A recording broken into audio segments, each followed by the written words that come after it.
Bonjour à toi, j'espère que tu vas bien. Je te souhaite la bienvenue dans ce podcast. Un podcast qui va nous parler évidemment de cette nouvelle lune qui arrive à grands pas.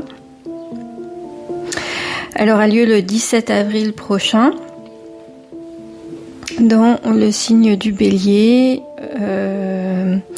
Évidemment, puisque c'est le premier signe du zodiaque et on a déjà eu la pleine lune où le soleil était en Bélier. Là, on a la nouvelle lune. La nouvelle lune, c'est le nouveau départ dans un signe de commencement. Donc, c'est vraiment une nouvelle lune qui nous invite à partir sur un nouvel élan. Le Bélier, c'est un signe qui ouvre, qui initie, qui lance les projets. Ça nous parle de naissance, ça nous parle aussi d'instinct, d'élan vital, de ce moment où on va se dire « Allez, c'est le bon moment, j'y vais », parce que j'y crois et j'y vais même si j'ai pas encore toutes les réponses, j'y vais, je mène l'action. Donc il y aura forcément cette dynamique de propulsion qu'on va avoir, qui va être palpable, qu'on va avoir envie, qu'on va ressentir, qu'on va avoir envie d'exploiter au maximum. Alors d'autant plus si tu es un signe de feu ou si tu as énormément de placements en signe de feu, c'est quelque chose qui va te parler plus qu'aux autres, évidemment. Autour de cette nouvelle lune, il y a aussi forcément toute cette amas planétaire qui se situe aujourd'hui au début du signe du Bélier. Alors, faut savoir que la nouvelle lune, là, elle se produit à la fin du signe du Bélier. On est à peu près à 28 degrés du signe du Bélier, donc vraiment sur cette porte de sortie. Mais au tout début du signe du Bélier, on a toujours Neptune qui est très lente, qui est qu'à 2 degrés, 2-3 degrés. On a Saturne qui lui est lent aussi, mais un peu plus rapide que Neptune. Il est rendu à peu près 7 degrés et quelques. Donc on a Neptune, on a Saturne, on a Mars qui est entré dernièrement en Bélier, qui est à 5 degrés, 5-6 degrés du Bélier. Et puis on a la toute nouvelle Mercure qui vient d'entrer dans le signe du Bélier et qui je parle vraiment à l'heure de cette nouvelle lune et non pas à l'heure où je fais ce podcast, qui vient apporter vraiment cette touche supplémentaire. Donc là, on va avoir quatre belles planètes en début de signe du Bélier. Et puis, on a cette nouvelle lune conjointe à Chiron en fin de signe du Bélier. Ce qui veut dire quand même qu'en Bélier, on a Neptune, Mercure, Mars, Saturne, la Lune, Chiron, le Soleil. Ça fait beaucoup de monde, ça fait beaucoup d'énergie, parfois même des énergies contradictoires. Quand on parle de Saturne et de Neptune, c'est forcément une contradiction. Quand on parle du Soleil et de la Lune, on est aussi dans une forme de contradiction. Si on compare Mercure à Mars, Mars c'est l'action, Mercure c'est le mental. Le mental va être avec Mercure beaucoup plus proche de Neptune, donc peut-être un flou artistique au niveau des idées. Mars, lui, va être beaucoup plus proche de Saturne. Et Saturne, c'est quand même la planète qui va venir freiner les élans. Donc en fait, il va y avoir un peu cette contradiction entre ce côté j'y vais et puis ces énergies qui sont, on va dire, qui viennent freiner, qui viennent faire douter aussi. Et cette impression de ne pas tout maîtriser, de ne peut-être pas tout voir, même ce qui est devant nos yeux. c'est une drôle de sensation qu'on peut ressentir déjà, hein, qu'on peut palper déjà, d'autant plus, comme je te disais, si tu es Bélier, bah forcément tu es en plein dedans. Si tu as plein de placements Bélier, ça doit rejaillir aussi dans ta vie. Si tu es Lion, bah tu fais partie de la team Feu, donc les Lions et les Sagittaires, il y a vraiment ce côté-là, hein, à la fois, je dirais, à la fois de vouloir y aller, mais d'avoir besoin d'y voir plus clair, quoi. Et puis c'est une nouvelle lune qui va être aussi particulièrement sensible pour les Gémeaux et pour les Verseaux. Pour les Gémeaux, il y a en plus cette partie d'Uranus qui commence à arriver lentement vers le signe du Gémeaux. Dans quelques jours, Uranus arrivera en Gémeaux et donc c'est pas un petit chapitre de vie qui va être entamé. Donc il est possible que les Gémeaux aient un moment de flottement, hein, bénéficient de ce moment de flottement de cette pleine lune, et puis mêlé à cette planète d'Uranus et ces énergies qui sont très électriques et qui chamboulent beaucoup de choses, ça peut donner un peu tout et n'importe quoi en fonction de votre contexte de vie, bien évidemment. Et donc, comme je disais tout à l'heure, tous ces amas planétaires, enfin cet amas planétaire qui se trouve en Bélier, eh bien ça crée une dynamique qui est forcément puissante, puisqu'avec toutes ces planètes, c'est forcément chacune va apporter quelque chose. Mais il va y avoir pour certains l'envie de trancher, peut-être pour d'autres l'envie d'agir, et puis pour un peu tout le monde l'envie de commencer de quelque chose de nouveau. C'est pas forcément que ça va pas être contrôlé. Ça peut être structuré avec Saturne, ça peut être inspiré avec Neptune, ça peut être conscientisé avec Mercure. On a forcément cette force d'agir, mais il y a aussi la possibilité d'agir avec plus ou moins de clarté et de justesse. Donc il y a ceux qui vont se retrouver dans un espèce de brouillard, et puis il y a ceux qui vont se sentir poussés à structurer leurs actions.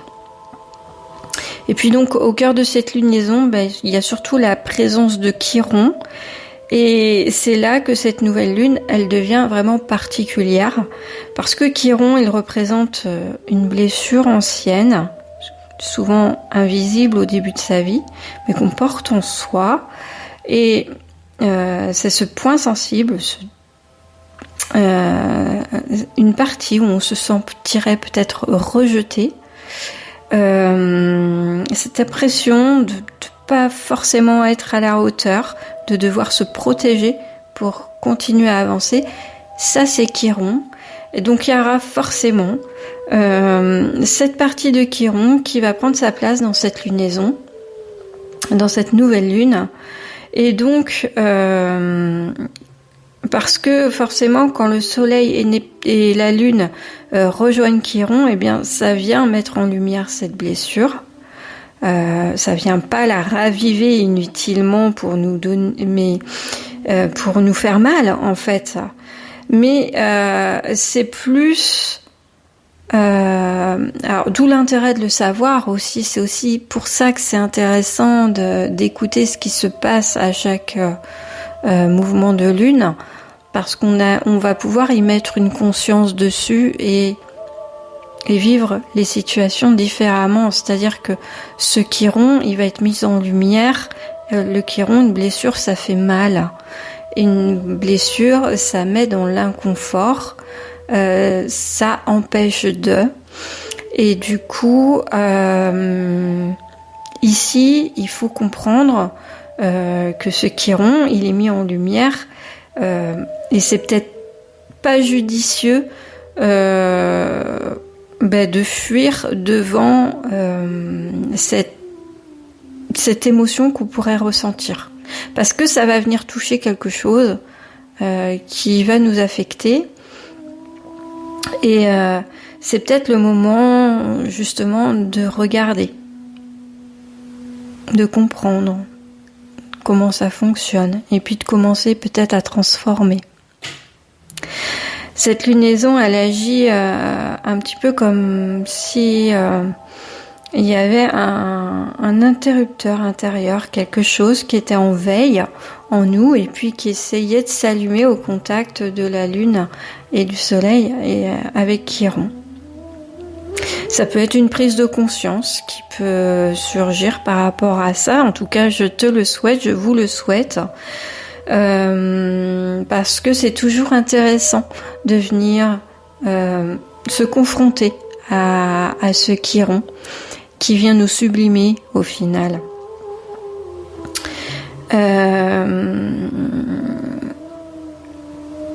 Et en fin de compte, là, Chiron, il est placé en bélier, mais il faut se dire que donc le Chiron en bélier, ça va nous renvoyer à une blessure d'identité, une blessure de savoir prendre sa place, une blessure de savoir aussi s'imposer, entreprendre les choses.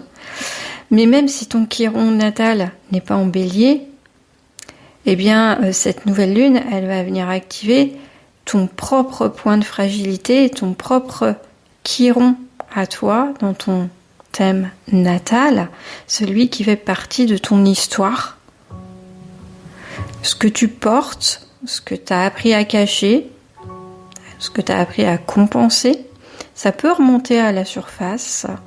Pas forcément pour te faire mal ou pour te freiner, mais plutôt le voir comme une libération. Ça demande à être inspecté et guéri. En tout cas, partiellement, une partie.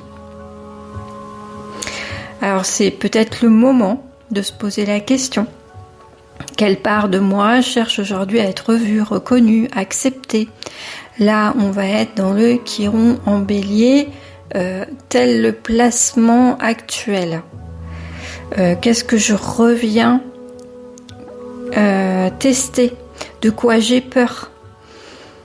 Qu'est-ce que je retiens encore par peur d'être jugée, par peur d'être rejetée, par peur de ne pas être assez?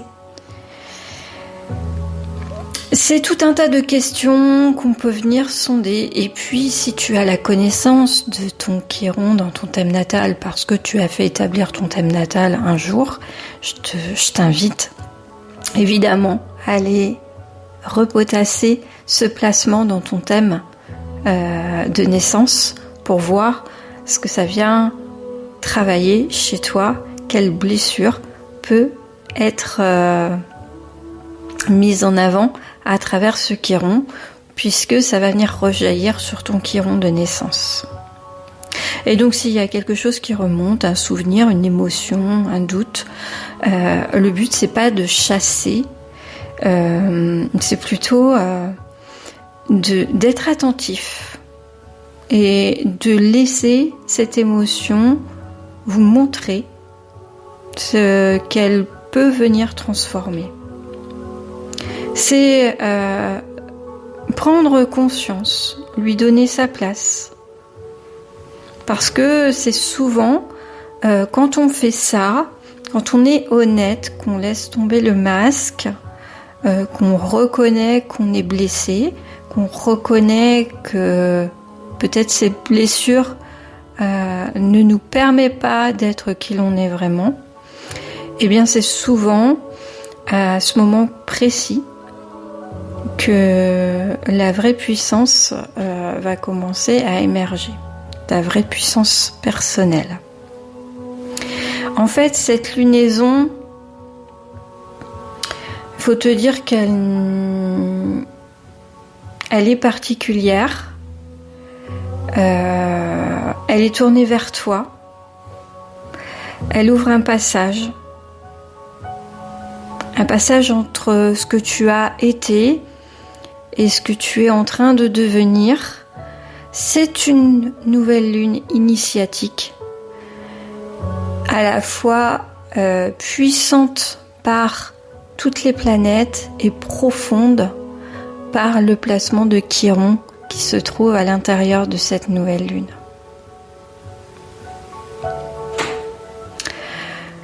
Je ne sais pas, je ne sais pas si tu